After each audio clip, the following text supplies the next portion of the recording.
Hello and welcome to Americans Learn. Here we be learning about how to become the Pirate King.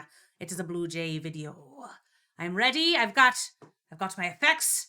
I've got my hat. I've got my swords. I've got my very fancy coat. Look, it's got buttons. It's got lace.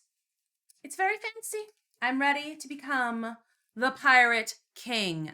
I will have to lose the hat in order to put the headphones on, but I just thought it was, we doing some props. If I have props, I'll bring props. That is just sort of how I be. I'm not bringing my longsword out today, though. Sorry, folks. But, swords on my table behind me so that they can sit here and watch. We shall, without any further ado, learn how to become the Pirate King. This video is sponsored by War Thunder. Meet Benjamin Hornigold, a man who I can only assume really enjoyed his gold. Writing the final wave of the golden age of piracy, Hornigold's brief career left a dazzling legacy filled with everything from merchant jumping to pirate hunting. But as every college grad knows, it's not our good grades or accolades that leave an impact, but rather the stupid things we do while it's all about being popular. Drunk on Thirsty Thursday behind a Taco Bell that people remember us for. And while Hornigold may not have lived long enough to enjoy the dreamlike enlightenment achieved from the bite of a beef quesarito, even still would he be remembered for a tale of drunken shenanigans. One night in 1717, Hornigold and his crew were partaking in a wee bit of rum-guzzling, sword-fumbling, plank-stumbling buffoonery when they drunkenly threw their hats into the sea. But parting with a core piece of their identity for a quick laugh was a decision they'd quickly regret. This was a disaster. A tragedy. Pirate problems in only 2 days. What will all the other crews say? But luckily, as the sun came up the following morning, they spotted a merchant ship off the coast of Honduras and brewed up a plan. Yar! Turn off the light, would you? The sun. Whatever, just hand over your hats or plank the walk. Did you say hats? Can a beaver hold its breath for 15 minutes? Yes, the answer is yes. I just don't know that much about beavers. Forget it, it doesn't matter. Me neither. Just cuff up the hats, sailor boy. And that's it? Yeah, yeah. Unless you got White Castle or something?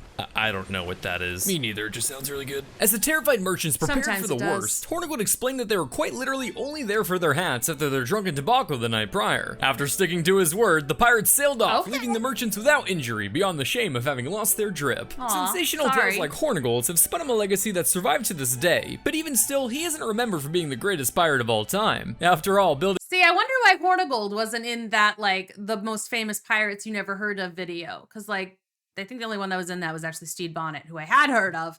Hornigold, I've never heard of. A legacy through alcohol poisoning is only one step towards becoming a legend, Steve. And there are many ingredients needed to bake the Pirate King pie. So, without further ado, on today's episode, I'm going to teach you how to become the King of the Pirates.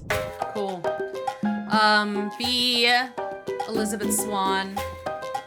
Kill Captain Jack. Alright, Steve, the sun is high and the wind's blowing. Be around when one of the other pirate lords dies. That's how you do it. You just gotta be in the right place at the right time, really. Bye. So let's make you do a proper pirate to make your flag fly. Oh, but first, make sure to suck on a few limes before we go. As my grandmother always said, oh my God, dear Lord, everything is pain, I can't stop bleeding. She had scurvy. Putting a pin in that, but first, who are you and why are you talking? Well, normally I'd be talking to my other victim, Alex, but apparently he's in a psych ward due to acute psychological trauma or what. That would be terrifying if a BlueJay just sort of spontaneously manifested hands to do finger quotes. Big yikes. I was wondering who the new guy was. Whatever.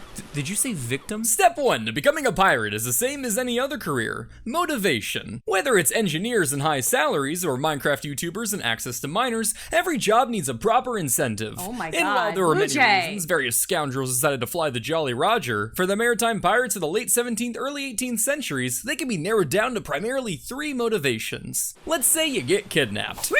The sea is very big. It can fit a lot of ships, you see. These ships need hands to do the things on the ship to keep the ship being a ship on the sea, for all to see. But sometimes these hands don't want to be on the ship on the sea, for they see the degree to which they won't be free. Therefore, with glee, both pirates and navies agree, the key, regardless of plea, is a kidnapping spree. Pirates are good for many things. Loading cannon holes, digging treasure holes, making new holes, you name it. But what if they receive holes themselves? They can't fix it with yet another hole. They tried. So pirates would often find themselves in need of specialists like doctors bricklayers and carpenters to perform the more expert work aboard a ship. However, specialists weren't typically the type to turn to piracy. You know, poor. Meaning pirates had a difficult time recruiting someone like a doctor into their crew. Hey, Billy, were you able to recruit that doctor fella? Nah, he's still thinking about it, but don't worry. I planted the seed in his mind. Did you now?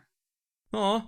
Aw. Well, if he was a good doctor, you could have just taken it out. While recruiting skilled labor proved difficult, luckily there was a plethora of capable seamen out there on merchant ships, just I like that Steve here has not nearly the fortitude that Alex does. begging to be kidnapped. And as it turns out, recruiting new crewmen was much easier once you limited their options to either practice medicine as a pirate or practice medicine without thumbs. Okay, so yeah, of course the criminals do the crime things, but surely the Navy doesn't go around kidnapping people.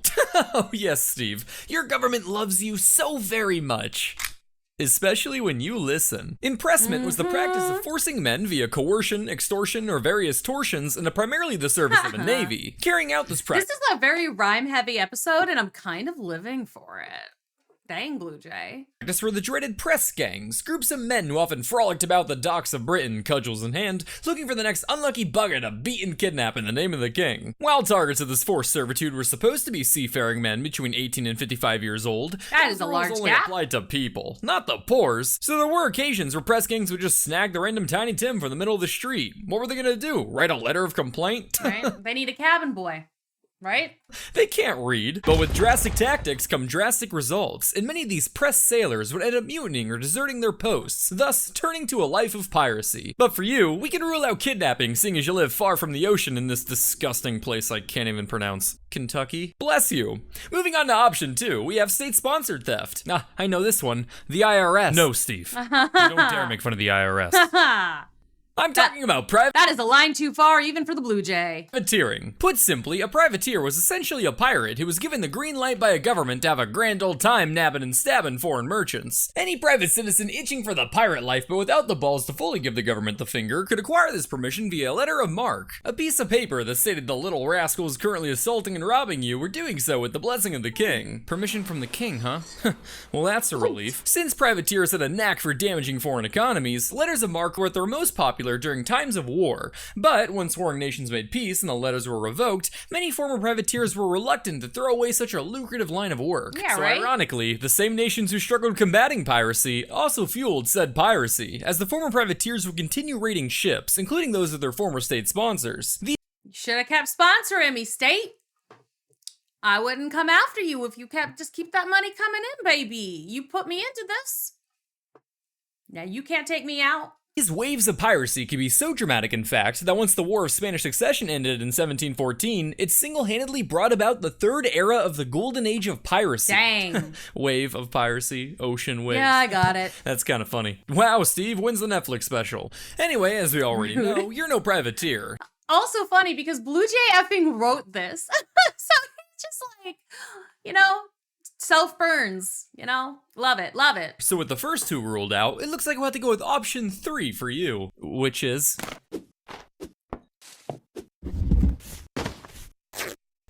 poverty. For the world's poor and disadvantaged, the pirate lifestyle served as a They left powerful his bed. motivator. They took my mom's ashes. You went from isolation to open freedom. But they left your bed, Steve. This is important. You can sleep still. They didn't even take your covers. From stick beating to stick wearing. From sleeping in shit to sleeping in shit. But with hook hands. Meanwhile, a merchant or military vessel subjected you to low pay, terrible rations, and frequent physical punishment, and not the fun kind either. Compare that to the equality and freedom enjoyed by pirates in the pursuit of untold riches. Was there an Assassin's Creed game on a pirate ship?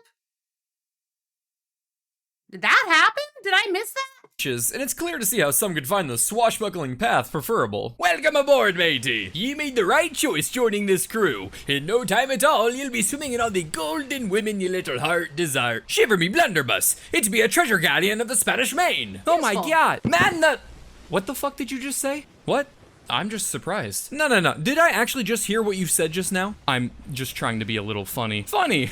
Explain to me what part of spewing TikTok brain rot in the middle of a conversation is funny. I think this skit is supposed to be about finding riches. No, fuck the script. You really expect me to sit here while your Zoomer brain parasite vomits nonsense all over a social setting like a Kanye West interview? Charles, we're really trying to break into the younger demographic and encourage Mr. Blake here to improvise. So if you could just... I mean, he didn't use it right. He didn't use use the word correctly, though. Read your lines, that'd be great. I did not graduate from Juilliard to taint my reputation with such a sacrilegious performance, so you can find another headliner for your stupid skit. So are we just, done for the day? No, just give me 5. Nick Cage will do it. Checking off motivation, your next step on your Pirate King journey is joining a crew. Just like with motivation, there are a lot of ways this could be done, but for This one is way more meta than most of them have been, too. This is different. This is different. And to put you on the fast track to the top, we're gonna take you down the fun route. I don't know if I like your tone. Oh, don't you worry, Steve. This way, not only will you join a crew, but you also get a taste of the sweet ecstasy that comes from watching a man's soul leave his eyes as fresh blood paints your hands in sin. Fun. So let's go start a mutiny. Mutinies were a rather classic way to kick off a pirate career. In fact, the very man who earned the King of the Pirates title you're shooting for, Henry Every, was notable for having started his career this way. With the aforementioned terrible conditions aboard law-abiding ships, wrangling up rapscallions for some captain stabbing tomfoolery was a relatively easy task. But, just like a book club for amputees, you're never able to get everyone on the same page. It's high time ye learn your lesson, boy. That's enough. Come on, Peter, it's time for a mutiny. No, it's okay. You guys can go on without me. So, 10 lashes, was it? Not all mutinies involve violence, however. For the bloodless ones, historians prefer to use the term lame. But regardless of style, what's really important here... See, that's one of those things that could be a joke or it could be real. Like, it could be, like, because of how we consider, like, what, you know, etymology of the word lame, you know? Is that true? Or is BlueJay making a joke? Steve, is to make sure you're the one organizing the mutiny. Sure, it's a high-risk, high-reward tactic, but by leading a successful mutiny, you stand a pretty good chance of landing the role of pirate captain when all is said and done. And the high risk? Details, Death. Steve. Just keep your chin up. For treason. Because if you fail, a rope will do it for you. Now, how you carry out the mutiny will depend on the situation, but so long as you balance the equation of more men willing to stab the captain than defend them, odds are you'll end up successful and can focus on that pirate captain role. Okay, so maybe if I kill the most people and mutilate their bodies, the other pirates will see that and decide to follow me as captain. Damn, Steve, I didn't know you're a little freak like that. I mean, that's not my advice, but hey, if you got a little itch that needs scratching, have at it, King. No, yeah, okay, gonna be how do I be a pirate captain? Getting a bit too close to CGP grade there, bud. While fear can be a powerful motivator, pirate captains can be voted into and also out of the role at any time by the crew, making the use of it a losing strategy for them. So ironically, the gangs of violent criminals elected their leaders based more off respect rather than fear. So don't do crazy murder stuff. No, you can desecrate as many corpses as your little heart desires, Steve. But not on your crew. All I'm saying is to make sure that when you're serving up severed toes to your victims like pigs in a blanket, make sure your fellow men know that they're in a safe space. For them. Yeah, don't do it to your crew. You can only do it to other crews. Now, if you just follow this advice, Steve, the mutiny and subsequent captainship should come to you quite smoothly. Barring some rare hiccups, of course. Rare hiccups? Oh, it's nothing. It's just, you know, being on a wooden sailboat and all, a mutiny can get rather messy if someone drops a torch, lights a fuse, or if there's a British Spitfire Mark 9 in the area. Oh, that's not good. What? There weren't fighter planes in the 1700s. There are when I need a sponsor segue. War Thunder is not only the most comprehensive vehicle combat game ever made, but it also rhymes with S'more Gunner, which I thought would look funny. With over 2,500 tanks, planes, helicopters, and ships, you'll have a grand old time unleashing your pent-up emotions with some of the most powerful war machines in history. Ranging from biplanes to fighter jets, War Thunder is packed with such immersive graphics and sound effects that you'll want to camp out by your mailbox, praying for the next draft. I personally rather fancy the damage x-ray view, as the only thing that fills me with more joy than pumping objects full of lead is knowing exactly how that lead breaks things. So join over 70 million players today for free on PC and console by using my link in the pinned comment or video description. New and returning players who haven't played in the last 6 months will also receive a bonus pack across all platforms with multiple premium vehicles, an exclusive vehicle decorator, 100,000 silver lions, and 7 days of premium account time. Alright, now that you've led a successful mutiny, gained your men's respect, and been voted in as captain, you can get to work on building your reputation. These days, something like that's pretty easy. All you have to do is throw a few flags in your bio and make fun of Drake. But back in the day, you really had to work hard to build your rep. I see. So how do I build a reputation? Well, a little degenerate like you could always go the Lolane route. You know, hacking limbs, popping eyeballs, the works. I'm sorry? Yeah, it's even said he cut out some dude's heart and took a bite of it once. How would that even work? Well, a lot easier than you'd think, really. Once you shatter the sternum, you're really just a few snips away from a heart buffet. Not eating the heart. How would this work for helping me become a pirate king? Why, for notoriety, of course. I mean, well, it didn't help him become the Pirate King. We've already learned that the Pirate King was Henry Every, whose name is familiar. Being my preferred source of protein, eating a man's heart does wonders for building infamy, which is perhaps the most important step towards your Pirate King journey. After all, the bigger the notoriety, the bigger the ships that surrender without a fight. Of course, there are ways to do this that didn't involve chowing down on a left ventricle. Blackbeard would stoke fear with wild hair full of lit fuses. Bartholomew Roberts exuded gallantry with vibrant clothes and a theatrical flair. And Dan Schneider built a false sense of safety by doing his best to look like John Candy. As you can see, Steve, each and every criminal worked hard to build their own unique brand that sent a strong message to their prey. Wow, Just on the branding progress, sir. Okay. Edward finished our new Jolly Roger. Kyle's made us necklaces of severed ears. Sure. We've hit our quota of 25 burnt down ships this month. Okay, and where are we on the goose sculpture? The goose sculpture, sir? Correct, for the tippy top of the mast. I wasn't aware we needed a goose sculpture. Ah, okay. First day as an outlaw then. I've killed 11 people. You see, Scott, when emergency see a ship with a skull and crossbones, well, that's just your run-of-the-mill pirates. They see a bunch of swords and cannons, again, just pirates, no big deal. But when they see a giant goose sculpture, well, now they're not thinking just your average pirates. They're thinking these pirates are a bunch of silly geese. Holy shit. How does this help us? A regular pirate, you expect to torture you for not surrendering. That's boring, predictable, no big deal. But a silly goose pirate, well, who fucking knows what they'll do? They might bite your elbow, track mud all over your clothes, just fucking shit on your wall. I'm just waiting for a horrible goose reference at this point. Like, they're gonna steal your bell. Like, something. Shit on their walls. I wouldn't know, Scott, we're silly geese. Point is, they don't know either. And when they see that goose coming, they'll cough up every last doubloon they have to not find out. Okay. One goose sculpture coming up then. Excellent, Scott. I'll go make our beak masks.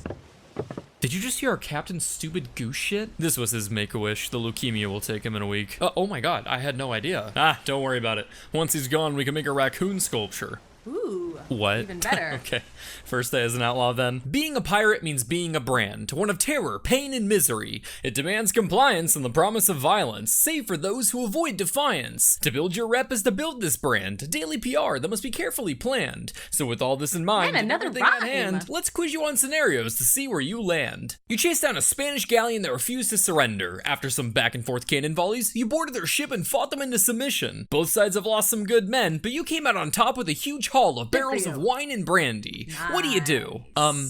Torture them for fighting back to send a message. Good, but far too lenient. I mean, wine and brandy? What kind of party is this without tequila? Better cut off their hands so they don't ruin the next function. You approach a British frigate that attempted to run to no avail. You board them without a fight and are now face to face with a cowering crew, surrendered and horrified. What do? Are they crying?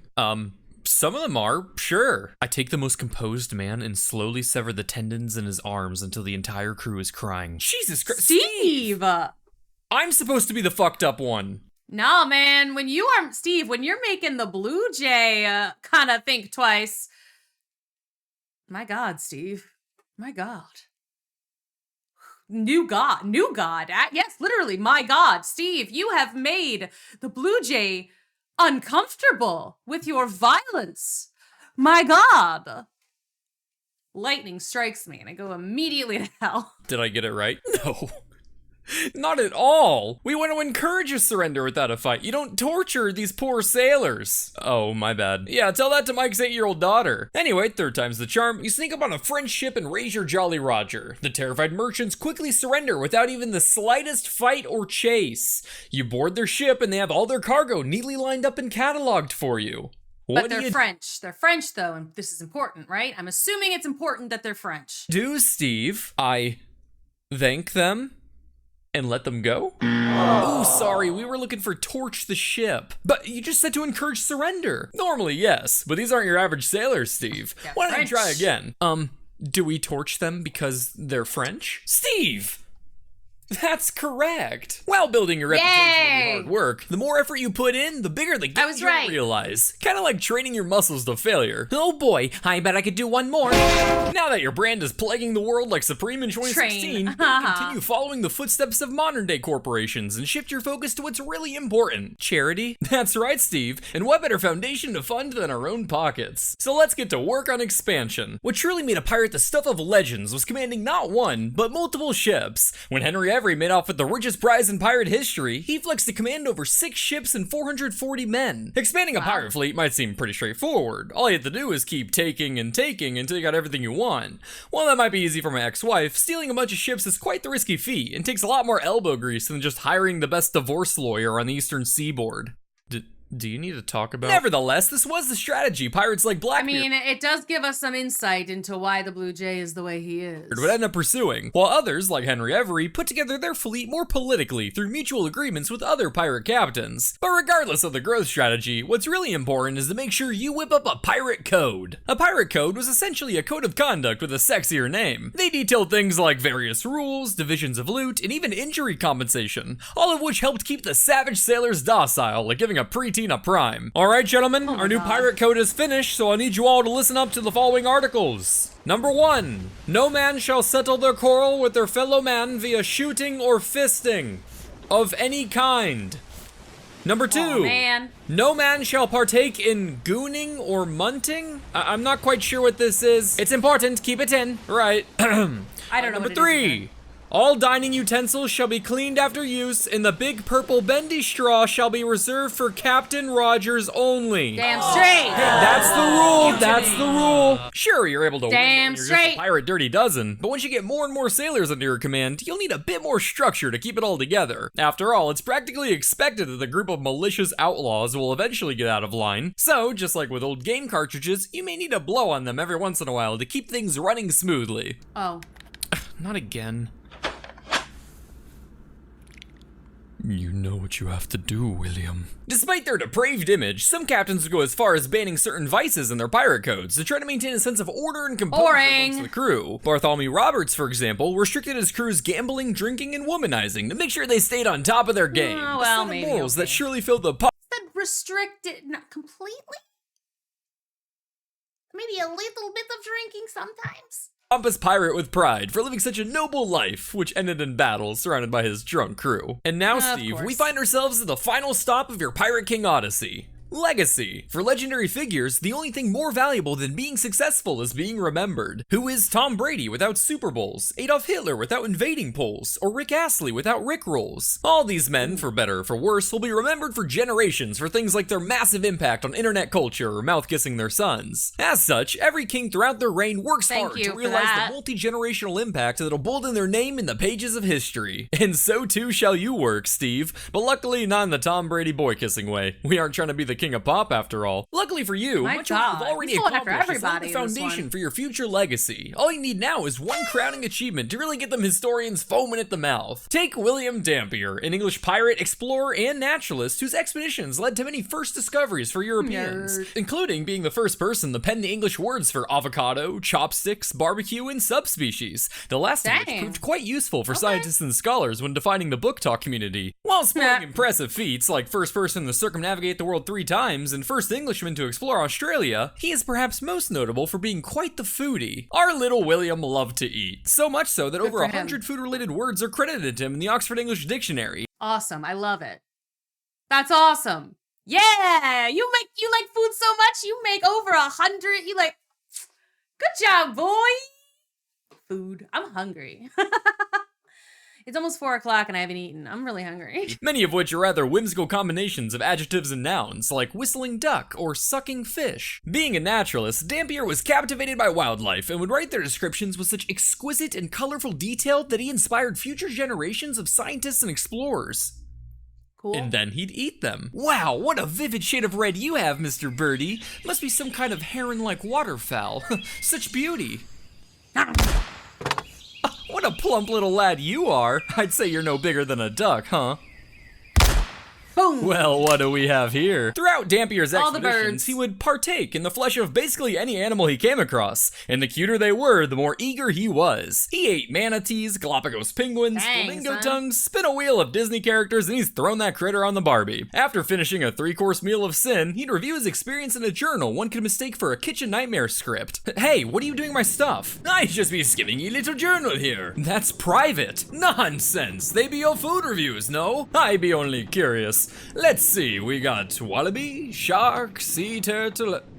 Say, what be this section on eating ass? You wrote about that? I'm a scientist, Jeremy. Dampier was He such wrote an about iconic everything. explorer that his seminal observations in the fields of zoology, navigation, and meteorology would go on to influence the likes of James Cook and Charles Darwin, That's proving, pretty along with Mia cool. Khalifa, that all it takes to go down in history is putting enough weird things in your mouth. Other pirates weren't scientists, however, and they had to make their name through other top achievements. Henry Every captured the Grand Moogle fleet in the most profitable act in pirate history until Johnny Depp stole the world's libido in 2003. Zheng Yeah, he Yatso did. amassed the world's largest pirate fleet of 60,000 men, which is still less than half as many diabolical fiends in one place as a BTS concert. Blackbeard blockaded Ooh, Charlestown and rude. looted all traffic into and out of the city, a strategy that would later be adopted by Apple's App Store. Bartholomew Roberts captured the most ships during the Golden Age with over 400 prizes, a feat Nobody is safe. I never have any idea who he's going to like mock in the next sentence too, which is fun for me.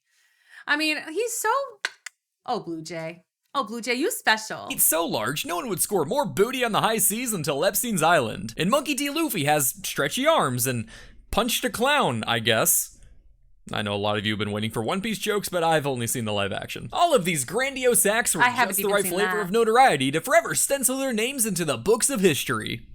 Or manga. But if that's the case, why aren't they all known as pirate kings? That, my good little Steve, is because not all of them accomplished the most important act of a pirate career. Staying alive. Most pirates could find action, many could find riches, but what really made someone like Henry Every the king of the pirates was fighting a way out of it all, loaded and unscathed. With the vast majority of notable pirates ending up in either Davy Jones' locker or swinging like a knocker, this was a monumental feat only a few could boast to have achieved. The pirate Good for life was them. a risky one after all, and the longer you stayed in it, the greater your odds of suffering a horrible fate. Oh my God. For comparison, today we refer to this kind of risk as living in Florida. So sure, Ha! you could keep a Yeah, low Florida, profile, fuck stab a Florida. couple Spaniards, and I leave don't, slightly but- richer. Florida's fine. I mean, I wouldn't want to live there. Never mind, I stand by what I said. But Mama didn't raise no bitch, Steve, and the only way to earn that king title is to make it big and make it out quick. So, how about it, Steve? Feel ready to chase that pirate crown? I think so. So do I just head on over to the Bahamas then? Oh, no. That's the haven for Instagram influencers now. These days you go to Somalia. Fuck. The golden age of piracy. 10 out of 10 stars. You smell the treat? Yeah? Okay, I got one hand here. Bingo. Someone's excited. Smell that? What's that? What's that? Can you sit for me? Can you sit? No. Good puppy, though. Okay, well, I feel like I have, in fact, learned how to be a pirate king. I've already got the fit. So, because I've already got the fit, I think I'm really set. I don't know how to use a rapier very well, though. I can only use a long sword. It's just the long sword. But anyway, thank you so much for watching. I hope you enjoyed, and I will see you all in the next one.